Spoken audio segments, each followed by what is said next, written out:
Hello everyone, this is Sathya from விதி patience. என்னமாம் special, நம்மளோட new arrival Kalyani cotton தான். கல்யாணி காட்டன்னாவே நம்மளோட நிதி பேஷன்ஸ் தான். நிறைய பேர் கேட்பீங்க, எனக்கு வந்து இந்த மாதிரி உருவம் இல்லாமல் வேணும் மேம், கலர் கான்ட்ராஸ்ட் ரொம்ப லைட்டாக இருக்கணும் அப்படின்லாம் கேட்குறீங்க இல்லையா? ஸோ அவங்களுக்கான ஃபுல் வேவ் சாரி தான் இது. நீங்கள் ஃபுல்லாக பார்க்கும்போது தெரியும். ஸோ அவ்வளோ அழகான பொங்கல் பானை டிசைனில் இதில் எந்த உருவமும் வராது. ரொம்ப லைட் ஷேட் இது, ரொம்ப பீஸ்ஃபுல்லான கலர் இது. நல்ல கிரேல ஃபுல்லாக வந்து இந்த பொங்கல் பானை டிசைன் கொடுத்துருக்காங்க. நெக்ஸ்ட் வந்து பல்லு பார்த்தீங்கன்னா இந்த பர்பிள் காம்பினேஷன்ல ஃபுல்லா டெம்பிள் பார்டர் மாதிரி கொடுத்துருக்காங்க. இது ஃபுல்லாவே பாத்தீங்கன்னா உங்களுக்கு டெம்பிள் பார்டர் மாதிரி வரும். ரொம்ப யூனிக்கான டிசைன். ஸோ ஜரி வந்து இந்த காப்பர் சரியில வந்து இந்த பார்டர்ல ஃபுல்லாவே இந்த டெம்பிள் பார்டர் அதே மாதிரி இந்த பல்லுலையும் கொடுத்துருக்காங்க.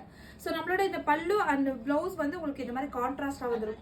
இந்த பல்லுவும் பார்டரும் என்ன கலர் வருதோ அதுதான் எப்பவுமே நம்மளோட கல்யாணி காட்டன்ல பிளவுஸா வரும். அதே மாதிரியான காம்பினேஷன் தான். ரொம்ப ரொம்ப ரொம்ப யூஸ்ஃபுல்லான கலர் காம்பினேஷன் இது எனக்கு தெரிஞ்சு. ஸோ நிறைய பேர் கேட்டுட்டே இருந்த கலரும் இதுதான். சூப்பரான டிசைன் இது. நம்மளோட நியூ அரைவல் பொங்கல் பானை டிசைன் வித் உருவம், எந்த உருவமும் கிடையாது. யார் வேணாலும் வியர் பண்ணலாம். Don't miss it. Thank you so much. Take care.